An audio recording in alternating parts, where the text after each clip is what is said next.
নবী রাসূলদের কর্মকে আল্লাহ প্রতিষ্ঠিত রাখেন। আমাদের রাসূল কি করেছেন এটা সমাজে প্রতিষ্ঠিত আছে, আমরা সেটাই করছি। এখানে সন্দেহ করা এটা হলো ঈমানের দুর্বলতা। তার কারণ নবী রাসূলদের কর্ম আল্লাহ তাআলা পৃথিবীতে প্রতিষ্ঠিত রাখেন। নবী রাসূলদের আমল হচ্ছে কোরআনের বাস্তবতা। কোরআন হচ্ছে থিওরি এবং বাস্তব কোরআন হচ্ছে নবী রাসূলদের আমল। ঈসা আলাইহিস সালাম ফেরেশতাদের সাথে বন্ধুত্ব করে ভেসে চলে গেছে, তারপর বাইর হবে না, বাইর হয় না, এইসব অনেক কথা, এগুলো আমার দরকার নেই, এগুলো ঠিক না। তাকে আল্লাহ সম্মান দিয়েছেন, সম্মানিত স্থানে তাকে উন্নীত করেছেন, এটা ঠিক। রাসূল হলো তিনি আসমানি কেতাব পেয়েছেন, আর এর সাথে সাথে তিনি নবীও। রাসূল কথাটা কমন, কিন্তু নবী কথাটা খাস, এটা বিশেষ। এটা নবী ছাড়া কেউ নবী না। আর রাসূল আপনি যে কোনো পিয়নকে রাসূল বলতে, আমরা বলতে পারি যে আমরা রাসূলের রাসূল। রাসূল কথাটা কমন, অনেক অর্থ বোঝা যায়, কিন্তু নবী কথাটা এটা কেউ বলতে পারে না আমি নবী। ওয়াযকুর ফিল কিতাবে ইব্রাহিমা ইন্নাহু কানা সিদ্দিকান নাবিয়্যা। স্মরণ করুন কেতাবের মধ্যে ইব্রাহিম আলাইহিস সালামকে, নিশ্চয়ই তিনি ছিলেন একজন সত্যবাদী নবী। ওয়াজকুর স্মরণ করুন, ফিল কিতাবে কিতাবের মধ্যে, ইব্রাহিম আলাইহিস সালামকে, ইন্নাহু নিশ্চয়ই তিনি, কানা ছিলেন, সিদ্দিকান নাবিয়্যা সত্যবাদী নবী। ইব্রাহিম আলাইহিস সালাম আমাদের জাতির পিতা এবং তার অনেক বৈশিষ্ট্য আছে। তিনি মানব জাতির পিতা, তিনি মানব জাতির ইমাম। তাকে একাকী আল্লাহ তাআলা একটা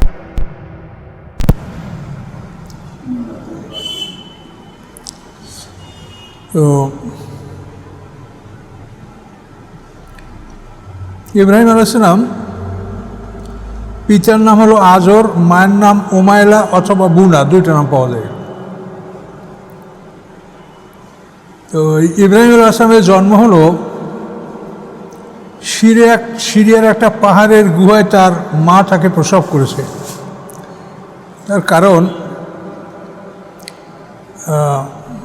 নমরুদ স্বপ্নে দেখেছে যে পূর্ব আকাশে একটা তারকা উঠেছে, সেই তারকার আলো আস্তে আস্তে বাড়তে বাড়তে এমনভাবে বেড়েছে যে চন্দ্র সূর্যের আলো শেষ পর্যন্ত তার কাছে নিষ্প্রভ ফেল, মানে তারকার আলোটাই দুনিয়া আলোকিত হয়েছে। তো এই স্বপ্ন দেখার পরে নমরুদ কিছুটা ঘাবড়িয়ে গেল যে এটা কী অর্থ হতে পারে। তো দরবারের স্বপ্নতত্ত্ববিদদেরকে তিনি জিজ্ঞাসা করলেন। তারা বলল যে আপনি যে আজকে স্বপ্ন দেখছেন, এই বছর শেষ হওয়ার পূর্বেই আপনার এই সাম্রাজ্যে এমন একটা পুত্র সন্তান জন্মগ্রহণ করবে যে তার দিন ও শরিয়াত সারা পৃথিবীতে ছড়িয়ে পড়বে। তখন নমরুদ ঘাবড়ে গেল, তাহলে কী করা যায়? নমরুদ সিদ্ধান্ত নিল যে নারী পুরুষ যদি পৃথক থাকে তাহলে এই সন্তানের জন্ম হবে না। এই জন্য তিনি আইন করে দিলেন যে কোনো স্বামী স্ত্রী একত্রিত হবে না, এক জায়গায় থাকবে না, পৃথক থাকবে, এবং আর্মি পুলিশ ডিপ্লয়েড করে দিলেন। তো নমরুদ ছিল সারা পৃথিবীর বাদশা, ইরাকের বেবিলনে তার রাজধানী ছিল। সেই সময় ওই অঞ্চলের নামটা ছিল কালদানিয়া। এখন তো আমরা এটা বেবিলন বা ইরাক এইসব নাম আমরা বলছি, কিন্তু ওই সময়টার নাম ছিল কালদানিয়া। আর মিশরের অঞ্চলটাকে বলা হয়তো কেনানিয়া, ওই যুগের নাম। তো এভাবে নমরুদ নিজেও বাড়ির থেকে দূরে চলে গেল যে আমিও পরিবার থেকে দূরে থাকব। নমরুদের সাথে তার মন্ত্রী পরিষদ, তারপর ইব্রাহিম আলাইহিস আজর, সে হলো ধর্মীয় নেতা, এসব নিয়েই তারা বাইরে। তো কিছুকাল পরে নমরুদের রেশন ফুরিয়ে গেছে, যে খাবার টাবার নিয়ে বের হয়েছিল এটা এখন শেষ, এখন আবার দরবার থেকে খাদ্য আনতে হবে, রেশন আনতে হবে। কে যাবে? কে বিশ্বস্ত? তো সর্বযুগেই মানুষ ধর্মীয় নেতাদেরকে বিশ্বাস করে। তো এই জন্য তিনি আজরকে বললেন যে আপনি রাজদরবারে গিয়া আমাদের এই প্রয়োজন, এটা নিয়ে চলে আসেন। তো আজর আসলো, আসার পরে এখন সে চিন্তা করলো যে আমি বাড়ি আসার একটা সুযোগ যখন পেলাম, আমার নিজের বাড়িটা দেখে যাই কে কী অবস্থা আছে। নিজের বাড়ি গেল, যাওয়ার পরে সে মানসিক দুর্বলতা তার এমনভাবে চাপলো যে তার স্ত্রীর সাথে সে মেলামেশা করলেন এবং ইব্রাহিম আলাইহিস সালাম মাতৃগর্ভে চলে গেল। এমতো অবস্থায় আজর ফিরে আসলো। এখন ইব্রাহিম আলাইহিস সালাম তার মা উমাইলা বোন আর সে ছিল কুমারী। এখন তার গর্ভে এই সন্তান আস্তে আস্তে বড় হচ্ছে, কিন্তু আল্লাহর এমন কুদরত, তার একটা দৈহিক পরিবর্তন যে হয় সন্তান পেটে থাকবে এটা তার হচ্ছিল না, স্বাভাবিক মনে হচ্ছিল তার। এইভাবে যখন তার প্রসব বেদনা শুরু হলো, তখন সিরিয়ার একটা পাহাড়ের গুহায় সে গিয়া ইব্রাহিম আলাইহিস সালামকে প্রসব করলো। পূর্ণিমার চাঁদের মতো এক ছেলে করে ওই গুহার দরজাটা একটা পাথর দিয়ে বন্ধ করে রাখলো, যাতে শিয়াল টিয়াল ঢুকতে না পারে। এভাবে চলে আসলো আর স্বামীকে বললো যে তোমার একটা মরা সন্তান হয়েছিল, এটা আমি ফেলে দিয়েছি, বলে ভালো করেছো। এখন ওই মা উমাইলা মাঝে মাঝে গিয়া সন্তানকে দুধ পান করে আসতেন গুহার মধ্যে, কেউ জানতো না। দুধ পান করে আবার গর্তের মুখ বন্ধ করে দিতেন। তো এইভাবে বেশ কিছুদিন পার হয়ে যাওয়ার পরে সন্তান যখন খুবই সুন্দর হয়েছে এবং খুবই একটা মনোরম, সন্তানের বয়স যখন অন্তত 6-7 মাস হয়, খুবই ভালো লাগে সকল শিশুকে দেখতে। এরকম একটা বয়সে একদিন উমাইলা আজরকে বললো যে তুমি আমার সাথে চলো, তোমাকে আমি একটা জিনিস দেখাবো। কি, চলো। তো ওই জায়গায় দেখালো যে গর্তের মধ্যে এই শিশু। তো ও মানে সে আজর দেখে অবাক হয়ে গেল, এত সুন্দর সন্তান, তো একে রাইখে আমি যাবো না, আমি বাড়ি নিয়ে যাবো। বাড়ি নিয়ে যাওয়া তাহলে মারবে না নমরুদ? বলছে না, এই সন্তান এত বড় হয়েছে 6 মাসে, যে মনে হয় যেন 1 বছরের বেশি বয়স হবে এর। কাজে এই শিশুকে নমরুদের স্বপ্নের পরে এটা কেউ বিশ্বাস করবে না, কাজে তাকে বাড়ি নিয়ে গেলে লালন পালনে অসুবিধা হবে না। এই বলে ইব্রাহিম আলাইহিস সালামকে তার পিতা আজর বাড়িতে নিয়ে আসছিলেন। এভাবে ইব্রাহিম আলাইহিস সালাম বড় হয়ে বাল্যকালেই তিনি আমার রবকে, এই রবের অনুসন্ধান করছিলেন। তারপর আরেকটু বড় হওয়ার পরে তিনি তারকা দেখে বলছিলেন এটা আমার রব কিনা। তারপর আবার চাঁদ দেখে, সূর্য দেখে, এগুলি সব কোরআনে আছে। তো এই সব কিছু দেখার পরে তিনি আল্লাহর পথে ফিরে আসলেন এবং ইন্নী ওয়াজজাহতু ওয়াজহিয়া লিল্লাযী ফাতারাস সামাওয়াতি ওয়াল আরদা হানিফা ওয়া মা আনা মিনাল মুশরিকিন, এই দোয়াটা কিন্তু ইব্রাহিম আলাইহিস সালাম পড়েছিলেন। এখন এটা কোরআনের আয়াত। তো যাই হোক, তার জীবন খুব বড়, আমরা শুধু একটু জন্মের কথাটা বললাম।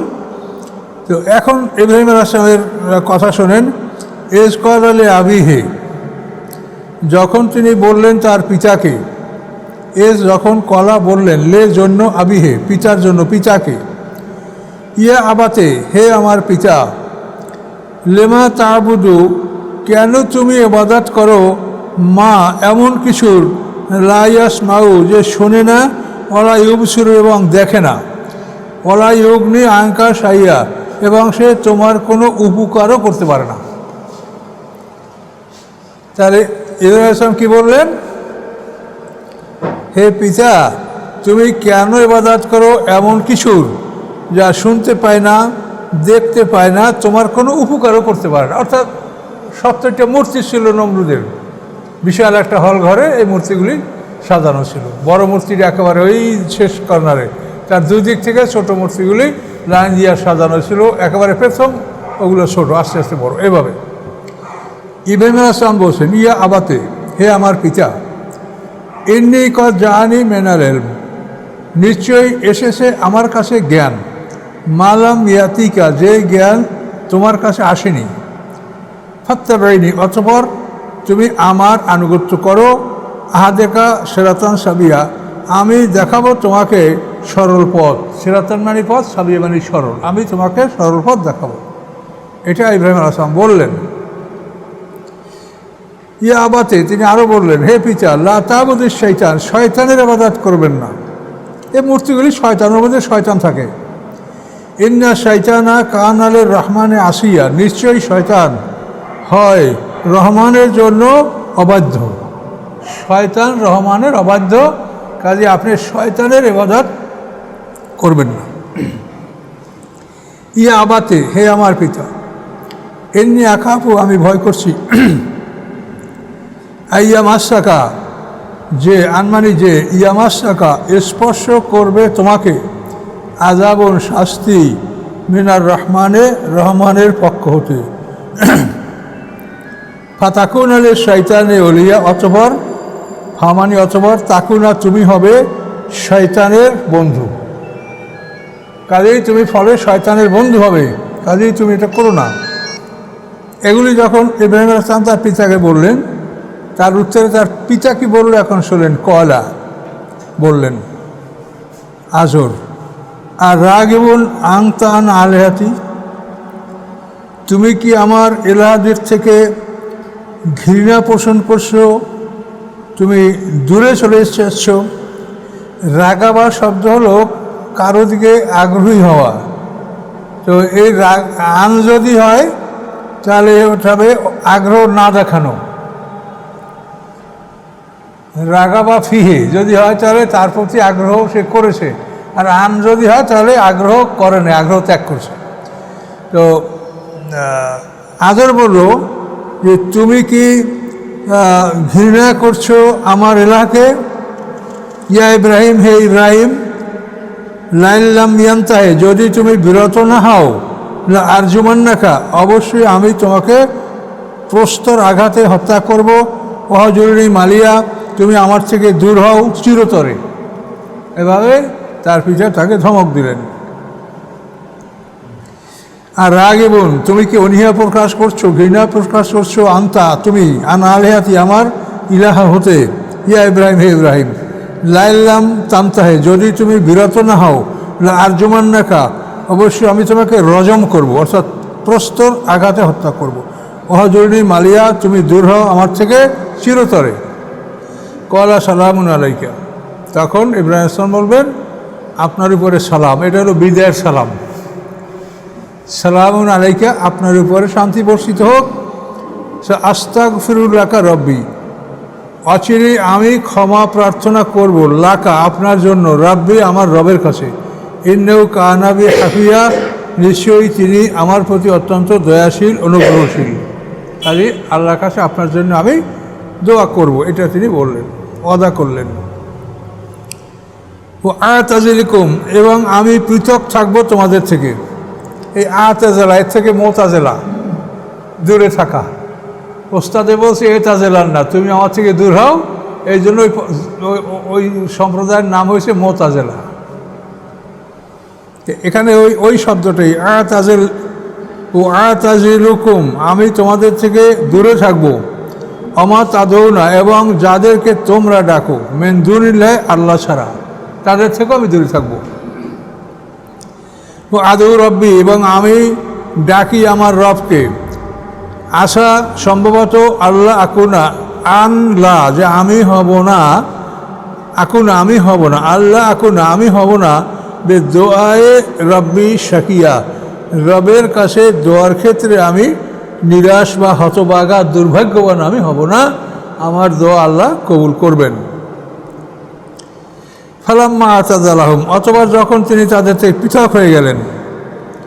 আমা ইয়াবুদুন, এবং তারা যার ইবাদত করে তার থেকেও তিনি পৃথক হয়ে গেলেন। মিন দুনিল্লাহ, আল্লাহ ব্যতীত, আল্লাহ ব্যতীত তারা যাদের ইবাদত করে তার থেকেও তিনি দূর হয়ে গেলেন। ওহাবনা আল ইসহাক, আল্লাহ বলেন আমি দান করলাম তাকে ইসহাক নামক পুত্র। ও ইয়াকুব, এবং ইসহাক থেকে আমি ইয়াকুব আলাইহিস সালামকে দান করলাম। অকুল্লান জাআলনা নবিয়া, এবং আমি সবাইকেই নবী বানিয়েছি। ইয়াকুব আলাইহিস সালাম এবং ইসহাক আলাইহিস সালাম। ঘটনা তো বিভিন্ন জায়গায় বিভিন্ন রকম বর্ণনা হয়েছে। ইব্রাহিম আলাইহিস সালাম 16 বছর বয়সে আত্মসমর্পণ করছেন, নমরুদের অগ্নিপূজার সম্মুখীন হয়েছেন। তো এইসব ঘটনা সবই এরপরে এতে সন্তান হওয়ার ঘটনা খুব বহু দূরের ঘটনা। তো এটা ইব্রাহিম আলাইহিস সালামের শেষ জীবনে। ওহাবনা লাহুম মির রাহমাতিনা, এবং আমি দান করেছি তাদেরকে আমার রহমত। কাকে? ওই যে ইয়াকুব এবং ইসহাক আলাইহিস সালামের কথা বলা হচ্ছে। ইসহাক আলাইহিস পুত্র ইয়াকুব আলাইহিস সালাম, আর ইব্রাহিম আলাইহিস সালামের বড় ছেলের নাম হলো ইসমাইল আলাইহিস সালাম। ওহাবনা লাহুম মির রাহমাতিনা, আমি দান করেছি তাদের জন্য আমার রহমত। ওয়া জাআলনা লাহুম লিসানা সিদকিন আলিয়া, এবং করেছি আমি তাদের জন্য সত্য ভাষা উন্নত। সত্য ভাষা মানে সত্য বিবরণ, তাদের সত্য বিবরণ আমি সমুন্নত রেখেছি। তারা যে ভালো মানুষ ছিল, তারা যে শিরক করে নাই, তারা ইহুদি নাসারা ছিল না, এই যে তাদের একটা সত্য বিবরণ আল্লাহ বলেন, এটা আমি স্থায়িত্ব করেছি, এটা আমি তাদের জন্য, এটা আমি দান করেছি আমি তাদের জন্য সত্য বিবরণ এবং একটা উন্নতি, মানে তারা যে উন্নত এবং সত্য, এটা আমি সমাজে প্রতিষ্ঠিত রেখেছি। নবী রাসূলদের কর্মকে আল্লাহ প্রতিষ্ঠিত রাখেন। আমাদের রাসূল কি করেছেন এটা সমাজে প্রতিষ্ঠিত আছে, আমরা সেটাই করছি। এখানে সন্দেহ করা এটা হলো ঈমানের দুর্বলতা। তার কারণ নবী রাসূলদের কর্ম আল্লাহ তাআলা পৃথিবীতে প্রতিষ্ঠিত রাখেন। নবী রাসূলদের আমল হচ্ছে কোরআনের বাস্তবতা। কোরআন হচ্ছে থিওরি এবং বাস্তব কোরআন হচ্ছে নবী রাসূলদের আমল। ওয়াজকুর ফিল কিতাবে মূসা, স্মরণ করো কেতাবের মধ্যে মূসা আলাইহিস সালামের কথা। ইন্নাহু কানা মুখলেসা, তিনি ছিলেন সরল মানুষ। অকানা রাসূলান নাবিয়া, এবং তিনি ছিলেন রাসূল নবী। রাসূল হলো তিনি আসমানি কেতাব পেয়েছেন, আর এর সাথে সাথে তিনি নবীও।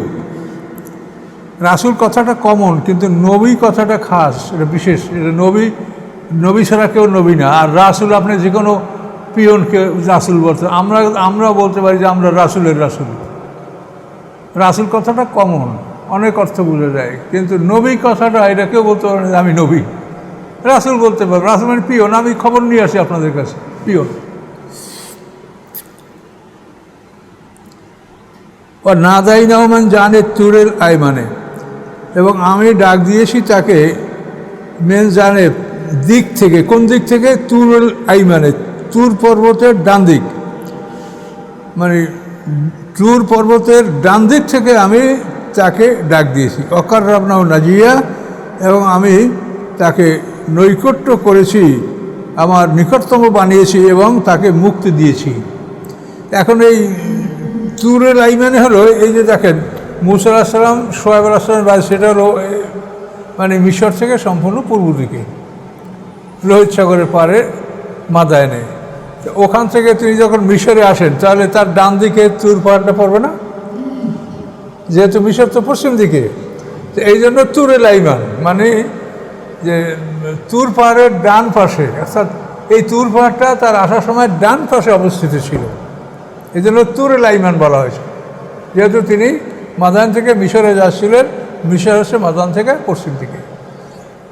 তুরেল আইমান কাররাবনাও নাজিয়া, এবং আমি তাকে নৈকট্য দান করেছিলাম মুক্তি দানের পরে। তো এই নাজিয়া এক কথা হলো মুক্তি, তিনি মানুষ হত্যা করেছেন, তার থেকে তিনি মুক্তি পেয়েছেন। আর নাজিয়া মানে পরামর্শ করা, এর থেকে না যাই উনাজি মোনাজাত। এই যে মোনাজাত শব্দটা, এই নাজিয়া এটার মূল ধাতু কিন্তু এক। এই জন্য আমি তাকে গোপন আলাপের জন্য আমি তাকে আমার নৈকট্যতম বানিয়েছি, এটা তোমরা করতে পারেন। আর আমি তাকে মুক্তি দিয়েছি, এটাও করতে পারেন, যেহেতু সে একটা খুন করে এখানে এসে সে আশ্রয় পেয়ে মুক্তি লাভ করেছিল। ওহাবনা আলমের রহমতেনা আকাউ হারুনা নাবিয়া, দান করেছি আমি লাহু তাকে, মের রহমতেনা আমার রহমত হতে, আকাহু হারুনা নাবিয়া তার ভাই হারুন আলাইহিস সালামকে নবী। হারুন আলাইহিস সালাম মূসা আলাইহিস সালামের বড় ভাই, তাকে আল্লাহ তাআলা মূসা আলাইহিস সালামের দোয়ায় তাকে আল্লাহ নবুয়ত দান করছে। তার কারণ মূসা আলাইহিস সালামের ভাষাগত একটু ত্রুটি ছিল, মুখে একটু বন্ধাত্ব ছিল, কথা বলতে বিলম্ব হইতো, খুব দ্রুত বেগে কথা বলতে পারতেন না। ওয়াজকুর ফিল কিতাবে ইসমাঈলা, স্মরণ করো বা স্মরণযোগ্য কেতাবের মধ্যে ইসমাঈল আলাইহিস সালাম, ইব্রাহিম আলাইহিস সালামের বড় পুত্র, মা হাজেরার পুত্র। ইন্নাহু কানা সাদিকাল ওয়াদে, নিশ্চয়ই তিনি ছিলেন ওয়াদা পূরণকারী। ওয়াকানা রাসূলান নাবিয়া, তিনিও এবং রাসূল এবং নবী ছিলেন, অর্থাৎ তারপরে কেতাবও আসে এবং তিনি নবুয়তও লাভ করেছেন। তাহলে তিনি ছিলেন ওয়াদা পালনকারী, সাদেকাল ওয়াদে, ওয়াদাকে সত্যে পরিণতকারী। অর্থাৎ ইসমাঈল আলাইহিস সালাম পিতাকে বলছিলেন যে আব্বা আপনাকে আল্লাহ যা বলেছে আপনি করেন, আমাকে ইনশাআল্লাহ আপনি ধৈর্যশীল পাবেন। এই কথায় তিনি অটল ছিলেন, এই জন্য তাকে সাদেকাল ওয়াদে বলা হয়েছে।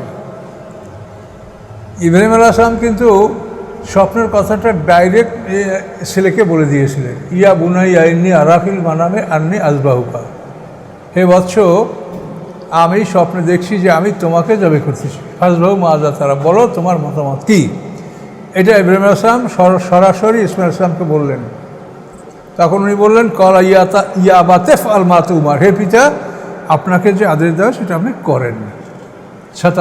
ছাতাজিদুনি ইনশাআল্লাহ মিনাস সাবিরিন, অচিরেই আপনি আমাকে ধৈর্যশীল পাবেন।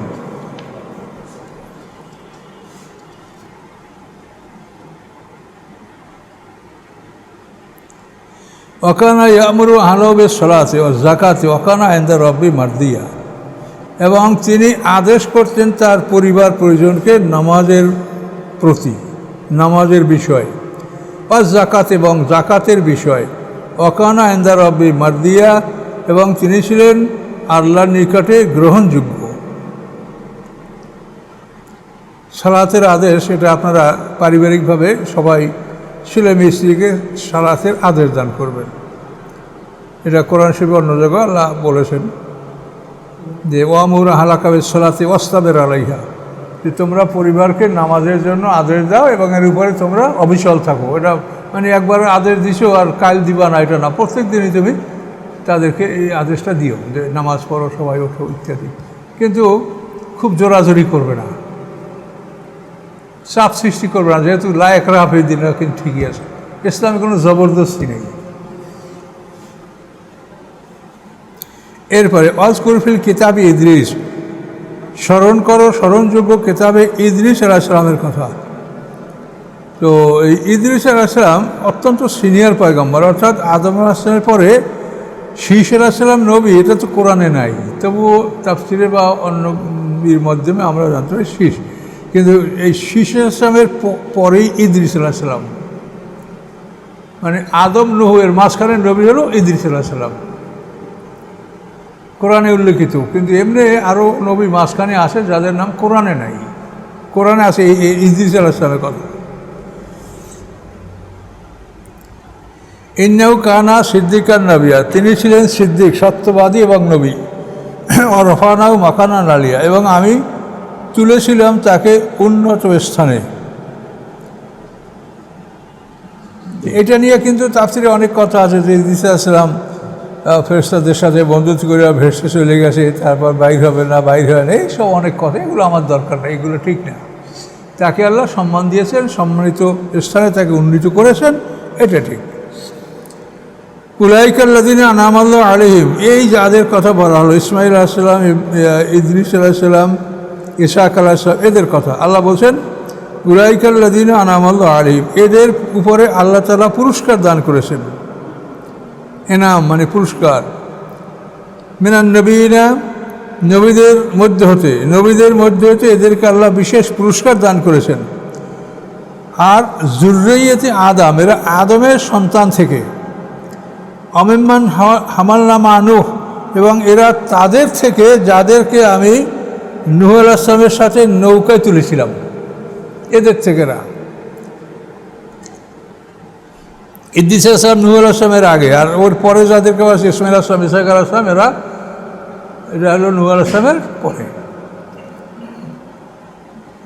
অমিন যুররিয়্যাতে ইব্রাহিম, এবং এরা ইব্রাহিম আলাইহিস সালামের বংশধর। ওয়া ইসরাঈলা, এবং ইসরাঈলের বংশধর। ইসরাঈল হলো ইয়াকুব আলাইহিস সালাম। অমিম্মান হাদাইনা, এবং তাদের থেকে এরা যাদেরকে আমি হেদায়েত দান করেছি। ওয়াজতাবাইনা, এবং যাদেরকে আমি বাছাই করেছি।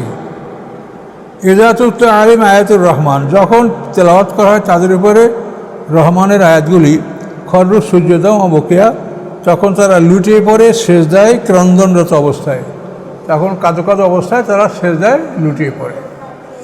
এই আয়াত সেজদার আয়াত, একটা সেজদা দিবেন যে কোনো সময়, মনে না থাকলে ফজরের নামাজের সময় দিবেন।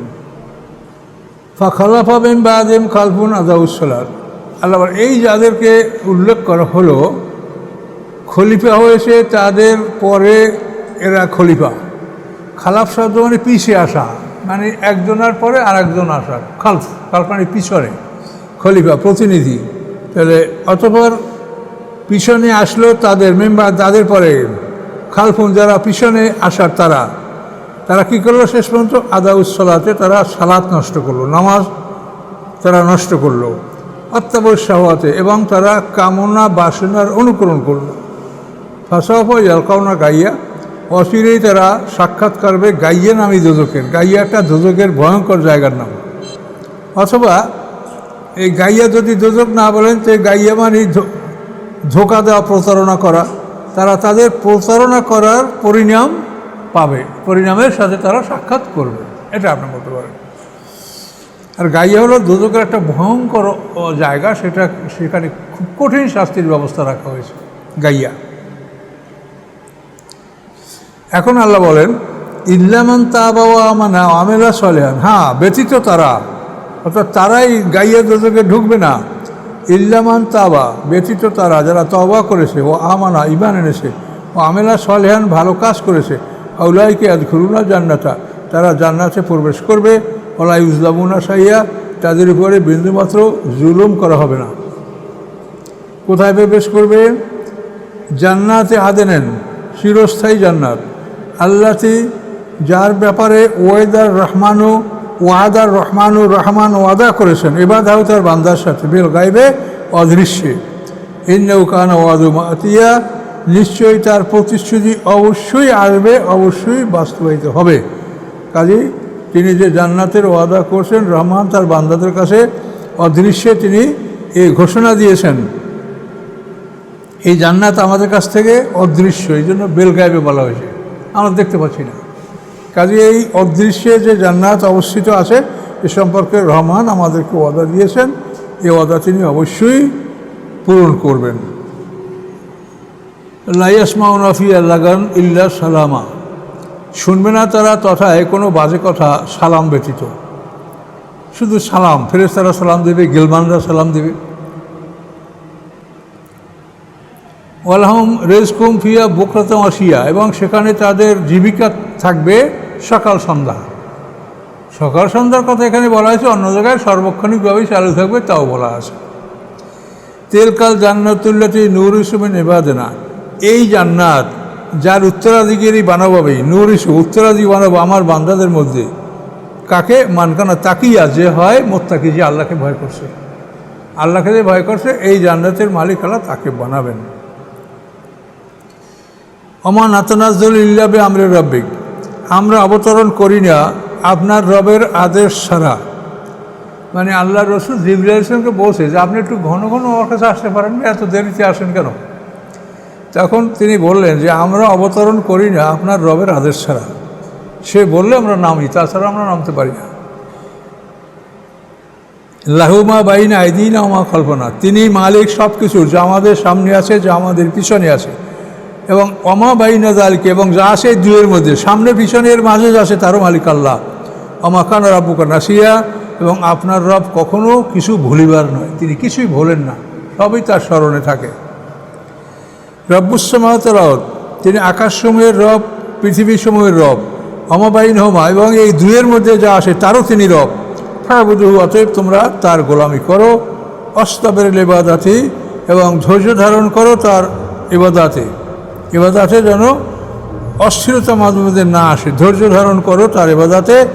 হাল তা'লামু লাহু সামিয়া, তুমি কি জানো তার কোনো সমকক্ষ? আল্লাহর কোনো সমকক্ষ নাই, আমরা জানি না।